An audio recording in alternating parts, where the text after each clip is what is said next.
Komið sæl, Hafdís heiti ég og í þessu erindi munum við Samúel segja frá rannsókn sem við unnum að ásamt Jónínu Völu Kristinsdóttur og Gunnhildi Óskarsdóttur.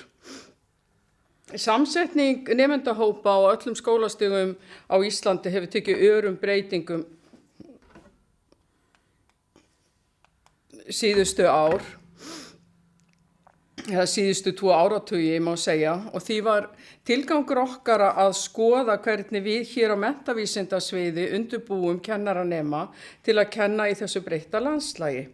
Við vildum kortleggja og skoða hvernig kennarar þróa og innleiða fjölbreytt skapandi vinnubrögð í kennaramenntun þar sem áhersla er lögð á fjöltyngi og nemendamiða nálgun sem byggir á auðlindu nemenda. Og því var rannsóknarspurningin okkar, hvernig nám kennaranema skipulagt í þeim tilgangi að undirbúa þá til að kenna í skóla fyrir alla. Við höfðum til grundvallar fræði, fyrsta lagi menntun fyrir alla, bæði þegar við vorum að undirbúa rannsóknina en einnig þegar við vorum að skoða og greina gögnin. Menntun fyrir alla eða skólagan aðgreiningar er opinbert menntakerfi fyrir öll börn og unglinga þar sem komið til móts við náms- og félagslega þarfir þeirra. Og þó að hugmyndirnar sem skóla eða menntun fyrir alla liggi til grundvallar í námskrám í mörgum löndum, þá má segja að túlkun stefnunnar sé ólík milli landa. En það sem, og jafnvel milli fólk sem starfar við sömu menntastofnun, en það sem við höfum í huga þegar við erum að ræða þessa hugmyndafræði og vinna með hana, þá erum við með í huga öll börn. Við erum ekki að flokka þau neitt niður eða búa til hópa. Menning tengist námi og spila stórt hlutverk í samskiptum og hvernig tekið er við upplýsingum, en einnig hvernig námsferli mótast meðal einstaklinga og hópa. Menningarmiðuð kennsla er kennslufræði þar sem lögð er áhersla á skipulagningu náms og kennslu og tekið mið af menningarlegum bakgrunni nemenda. Kennslufræði sem viðurkennir, bregst við og gefur rými fyrir margbreytilega menningu býður upp á jafnræði menntun fyrir alla nemendur með fjölbreyttan menningar bakgrunn. Í þriðja lagi að þá byggjum við á hugmyndafræðum altæka hönnun náms eða Universal Design of Learning sem fyrirkomulag þess sem viðurkennt er að nemendur læra á margvíslega máta og þess vegna þurfa kennsluháttir ættir að vera sveigjanlegir. Námsmat og stuðningur er miðaður að hverjum einum. Og í fjórða lagi, fjórði þátturinn sem við höfðum til grundvallar í þessari rannsókn var kennslufræði kennaramenntunar. En sú kennslufræði, þá má segja þetta sé frekar ung kennslufræði og hafi verið að móta síðustu 2-3 áratugi. En hún tekur til greina ferlið og framkvæmdina við að kenna og læra það hvað það merkir að kenna. Hún byggir á kennslu, á framkvæmd og því að læra að kenna.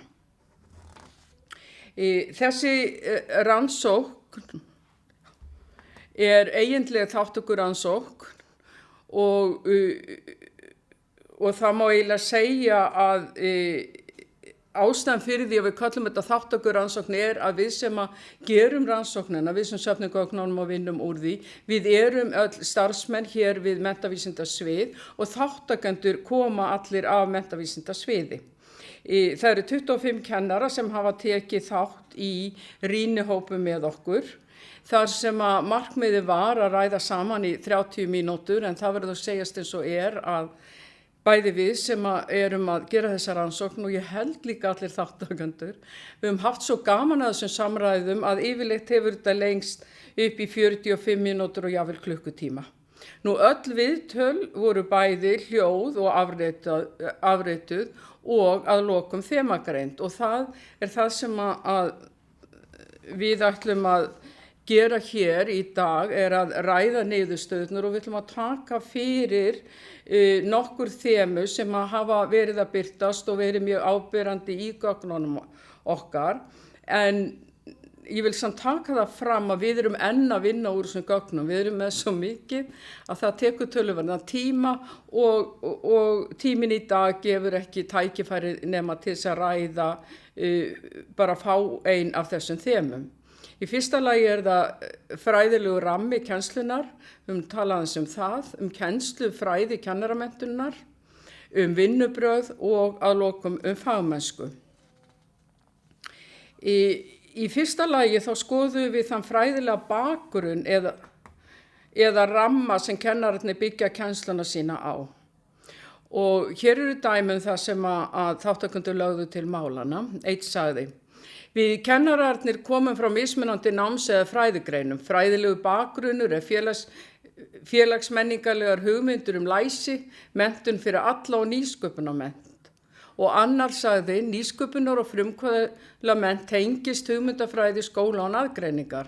Nemendur leita eftir þörfum í lífi sínu og það gera viðbragðssnjallir kennarar líka. Þeir leita eftir þörfum nemenda sinna og bregðast við þessum þörfum. Kennarahópurinn sem tók þátt kemur úr 2 deildum menntavísindasvið og það kemur í raun greinilega fram í gögnunum að þeir búa yfir ólíkri þekkingu, reynslu og viðþorfum. Sem sagt, fræðilegu bakgrunnur kennarahópsins fjölbreyttur, snertifletir eru ýmsir og hér verður áhugavert að fara nánar í þessi gögn og skoða snertifletina, hvað við eigum sameiginlegt og hvernig við dreifumst og síðan hvernig við nýtum okkur þessa fjölbreytni sem að býr í kennarahópnum okkar hér. Annað þema snýr að kennslufræði kennaramenntunar. Hér eru háskólakennara að skoða eigin kennsluhætti og hvernig þeir geta skapað námsrými fyrir kennaranema þar sem þeir geta fengið að upplifa það sem þeir lesa og heyra Eitt kennari sagði: til þess að sýna hvernig kenna þarf í skóla án aðgreiningar, þá reynum við að kenna eins og við predikum eða walk the talk.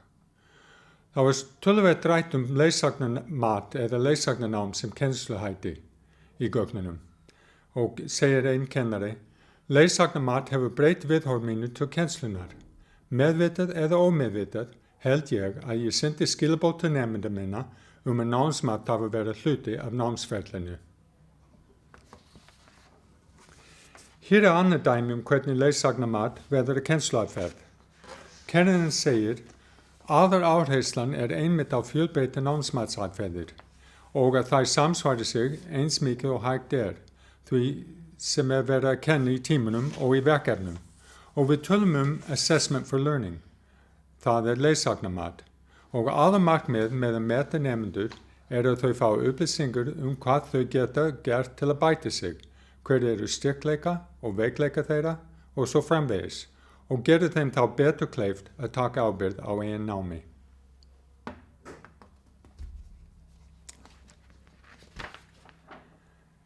Kennara finnst einnig mikilvægt að kennaranema fái tækifæri til að læra af reynslunni.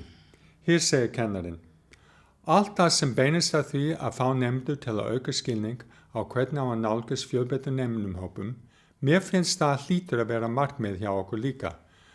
Og líka að gera nemendur betur kleift til þess að setja sér í spor annarra. Og hvernig við náum besta nemenda og hversu nauðsynlegt í raun að ná til allra einstaklingar. Það mikilvægt að kennaranema fái tækifæri til að upplifa á eigin skinni það sem þeir eru að læra að hugmyndi kennslufræðarinnar birtist í kennaramenntuninni sjálfri. Eitt dæmi viðbót fjallar skapandi og fjölbreytt vinnubrögð sem notað í kennslu. Rannsakandinn spyr kennarinn kennsludæmi eða verkefni sem kennaranemendur geta notað í eigin kennslu.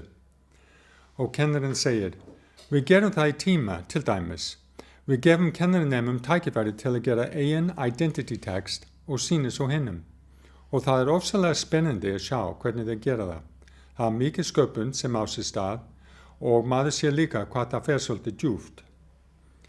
Identity text dæmi menningarmiða kennsluhætti sem hentar sérstaklega vel í fjölbreyttum hópum.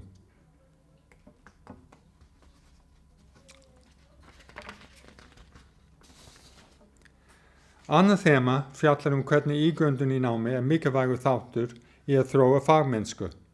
Hér eru dæmi hvernig háskólakennari leggja áherslu á að skapa nemendum rými til að ígrunda reynslu sinni og tengja við það sem þeir lesa og ræða í tímum og ekki síst í vettvangsnám. Einn sagði, í upphafi annar biðja nemena að rifja upp leiki frá barnæsku sínu. Bakgrunni þeirra ólíkur og þeir koma vísvegar að. Sumir þeirra eigi ekki góða æskuminningar. Umræðurnar sem skapast hjálpa þeim og okkur þegar við ræðum það hvernig við bregðumst við börnum af erlendum uppruna eða börnum með sérþarfir. Og við leggjum áherslu á starfandi í vettvangsnáminu. Þegar nemendur vinna ákveðin verkefni þá velja þeir sér áherslu til að hafa til viðmiðunar, til dæmis jafnræði, og rýni í eigin framkvæmd út frá því viðmiði. Ígrundun verður hluti af því hvernig nám túlkað á mismunandi stöðum og gögn fyrir kennaranema sem þeir geta byggt á við að þróa eigin skilning og viðhorf gagnvart námi og kennslu. Og núna tekur Hafdís aftur við. Þá spurningin, hvað erum við búin að læra af þessum niðurstöðum? Og eitt af því sem er mjög ábyrjandi og það að þátttakendur eru sammála að við sem kennaramenntunarkennara verðum að taka tillit til þess að nemendum með fjölbreyttar menningar og tungumálabakgrunn hefur fjölgað á öllum skólastigum. Það var mjög ábyrjandi hjá svo til öllum þeim sem tóku þátt í rannsókninni.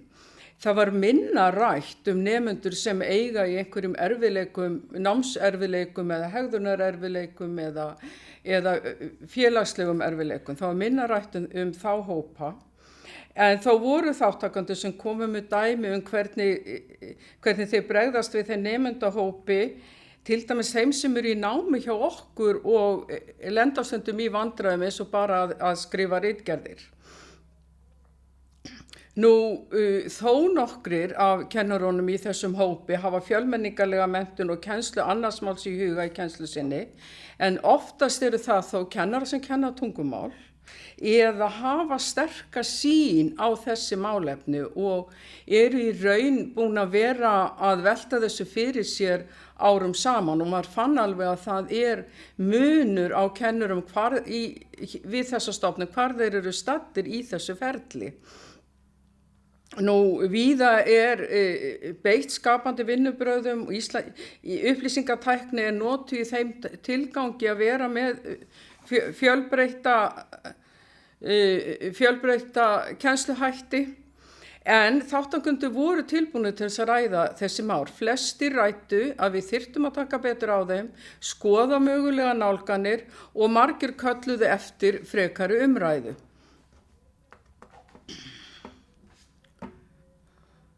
Mér langar bara að lesa hérna loka orðin.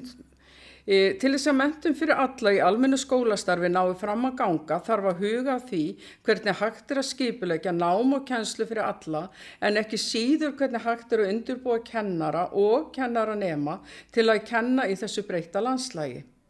Kennslufræði, skóla og aðgreiningar, menningarmiðuð kennsla, altæk hönnun náms geta stutt kennara og kennaranema til að ná þessu markmiði. Þá segjum við bara takk fyrir okkur. Takk fyrir.